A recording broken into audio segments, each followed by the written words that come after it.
días, amigos de Otra Mirada. Estamos en el programa Mesa Política y en esta oportunidad nos acompaña el economista, investigador peruano Óscar Ugarteche, que actualmente está en el Instituto de Investigaciones Económicas de la Universidad Nacional Autónoma de México, la UNAM, y es también miembro de la Sociedad Nacional de Investigadores. Óscar, que ha escrito muchos libros sobre economía internacional, deuda externa, problemas comerciales, está acá algunos días para algunas charlas y hemos aprovechado la oportunidad para invitarlo, para hablar sobre qué cosa es lo que está pasando con esta guerra comercial que ha iniciado Donald Trump, cuáles son los problemas que se pueden vislumbrar y también saber algo de lo que podríamos llamar la agenda encubierta.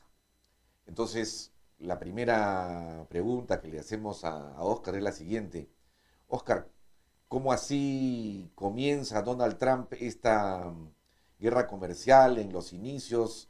Hay cosas que se pueden decir desde que recién llega. Sí, bueno, Trump gana las elecciones y la primera cosa que hace, habiendo ganado las elecciones y sin haber asumido la presidencia, es decir que Estados Unidos se retira del Tratado Transpacífico. Tratado Transpacífico que había sido una iniciativa de Obama y que básicamente lo que hacía era juntar a todos los países que tenían tratado de libre comercio con Estados Unidos en un solo mercado. Entonces, él... Excluyendo a China. Excluyendo a China, para competir con China. Para competir con y China. Lo que hace Estados Unidos es, con Trump, el Partido Republicano da un paso atrás y dice, yo no juego con estos tratados multilaterales. Y ese es el inicio de lo que vamos a ver después con otras medidas similares. Ya, y ahí, ¿cómo se explica que Trump se pueda imponer a los republicanos que supuestamente han sido siempre los campeones del libre comercio y han promovido los TLCs? O sea, ¿hay un cisma ahí entre Trump y los republicanos más tradicionales? Lo que pasa es que el Partido Republicano está partido en dos hace rato. O sea, el Tea Party y hay un sector que no está, que es un sector aislacionista. Hay que recordar que el Partido Republicano es un partido aislacionista. Hay que recordar que en el año 21, a pesar de que Woodrow Wilson funda la Liga de las Naciones, en el momento de la firma del Tratado de Versalles, Coolidge retira a Estados Unidos de la Liga de las Naciones y convierte a Estados Unidos en un observador de la Liga, lo que complicó el panorama europeo gruesamente, porque se le quitó el contrapeso que había, que seguramente hubiera podido evitar la Segunda Guerra Mundial. Hay una tendencia al aislacionismo de los republicanos, es una vieja tendencia, lo hicieron el año 28, lo hicieron el año 30 con las leyes, que es cuando subieron los aranceles a 180% para proteger el mercado estadounidense, el año 30. Es decir, no es raro que esto pase. Lo que es raro es la agresividad del discurso. Ya, porque ahí también hay un tema que tiene que ver con el orden económico mundial de Bretton Woods, ¿no? Del 44, y que armó toda una arquitectura, que es uno de tus temas. El difunto orden mundial. El difunto. Pero eso se armó sobre la base de, digamos, en el plano comercial se creó el GATT, después la OMC, la Organización Mundial de Comercio, sobre la base del principio ricardiano, de las ventajas comparativas, y que todos ganamos con el libre comercio.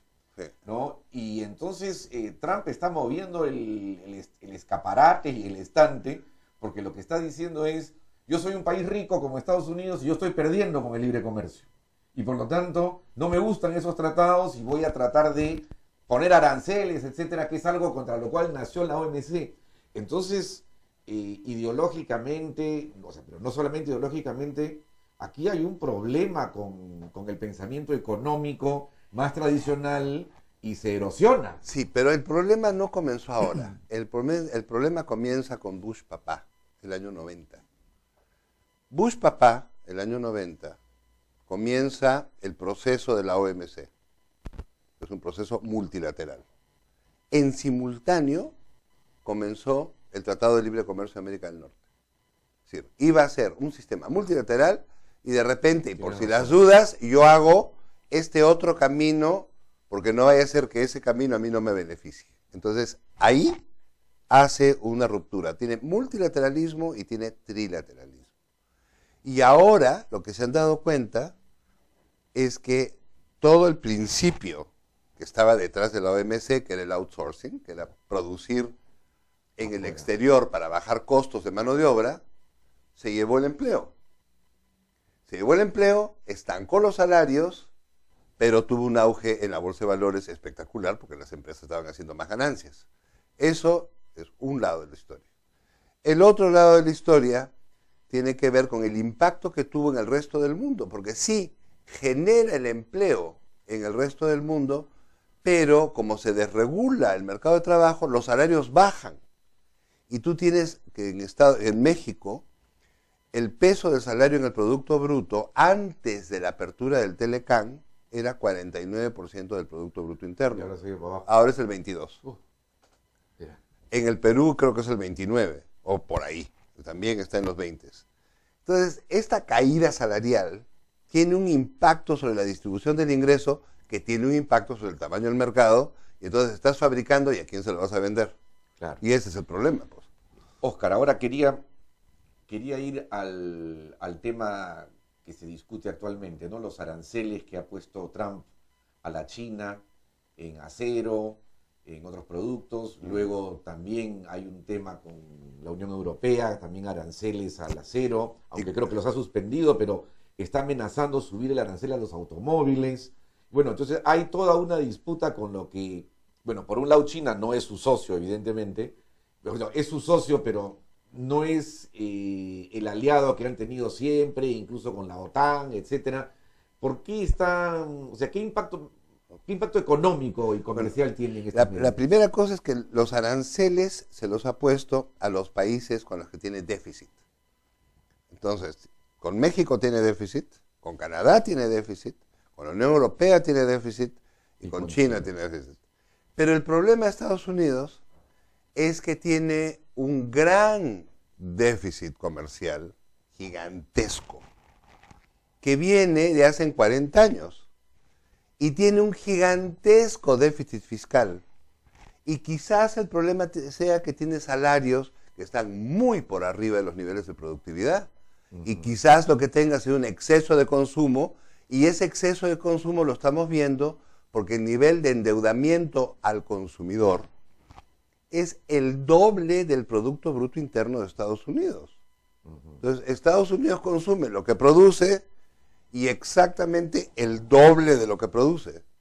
Así no puedes tener equilibrio, pues, de ningún tipo. Y eso hace que, o sea, y ese mayor consumo en gran medida es por el endeudamiento de las familias. Claro. Porque el salario, si bien ha crecido algo, No, pero es como así, casi pero el consumo es acá. casi no ha crecido. Por O sea, eso, hay un entonces, estancamiento salarial. La deuda entonces es Y entonces grande. tienes una deuda de consumidor, tarjetas de crédito, hipotecas, créditos para automóviles, créditos para viajes, créditos para cuánto hay.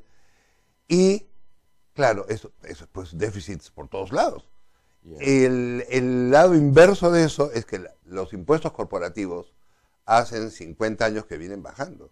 Y ahora más todavía. Y ahora vienen, sí, o sea, la bajada, hay un gráfico de bajada que es espectacular. Viene bajando la productividad y viene bajando el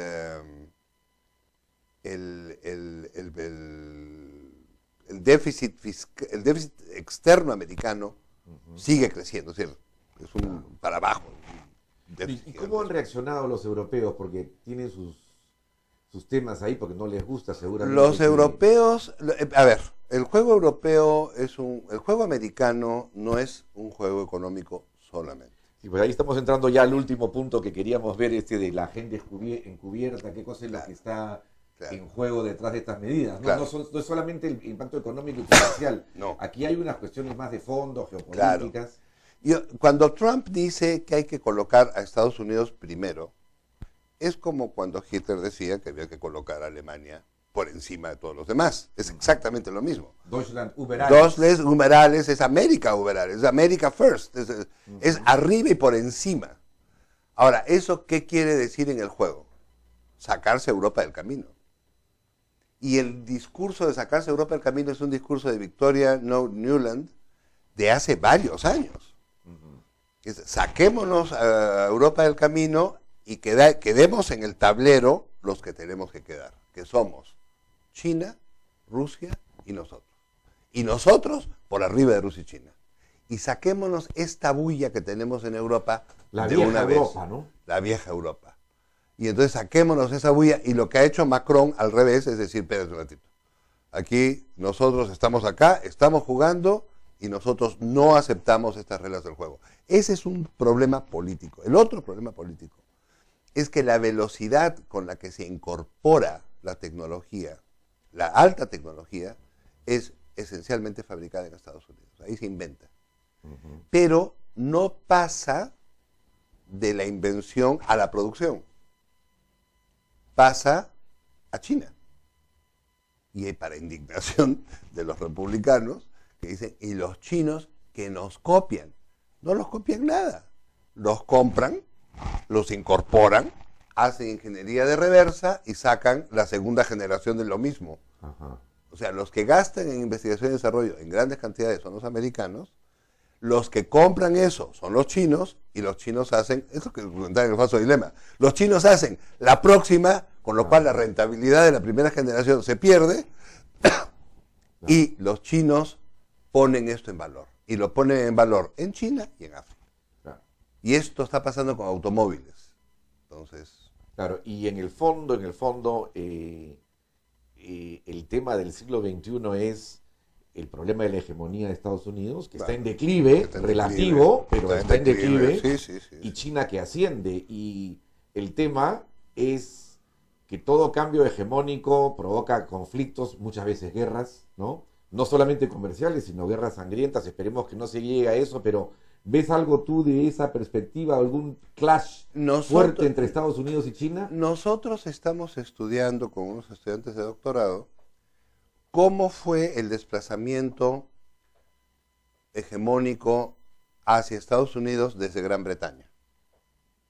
Ese es el desplazamiento más reciente. La Primera Guerra Mundial. Y la Segunda. Y la Segunda. Y la Segunda. Cuando los americanos le dicen a los ingleses, ustedes desarman el Tratado de Ottawa, que es un conjunto de tratados bilaterales, y se acaba la zona esterlina. Y ahí se acabó. Eso fue el final. Y ahí no tenían plata ni para pagar a los ejércitos en la India, y viene la independencia de la India, de Egipto y todo lo demás. Entonces todo el mundo dice, no, es que pues, las luchas, no sé qué, sí, las luchas, claro, pero porque Inglaterra no tenía dinero. Eso fue después de la Segunda Guerra Mundial, que Inglaterra estaba quebrado.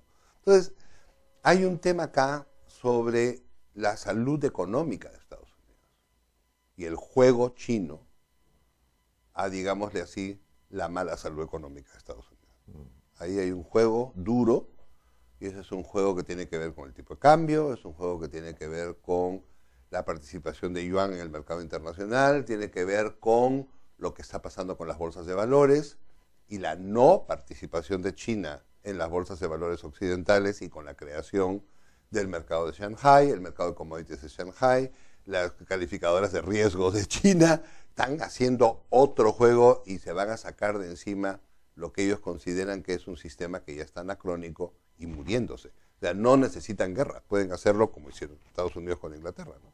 Ya, bueno, y ahora para terminar entonces, pareciera que tenemos años turbulentos y quizás se traslade eso a los tratados de libre comercio que tiene Estados Unidos con Perú, con Chile, con Colombia. O sea, también nos podría llegar ese coletazo. Estados Unidos, si revisa el tratado con México, revisa todos los tratados. Ajá. Porque el tratado madre es el tratado con México. Ese es el tratado. Entonces, si revisa ese, revisa todos. Muy bien. Bueno, amigos de Otra Mirada, hemos tenido una conversación, se nos queda mucho en el tintero, pero creo que ha sido muy interesante y muy importante una conversación sobre un tema internacional de la más alta actualidad. Volveremos la próxima semana. Muchas gracias.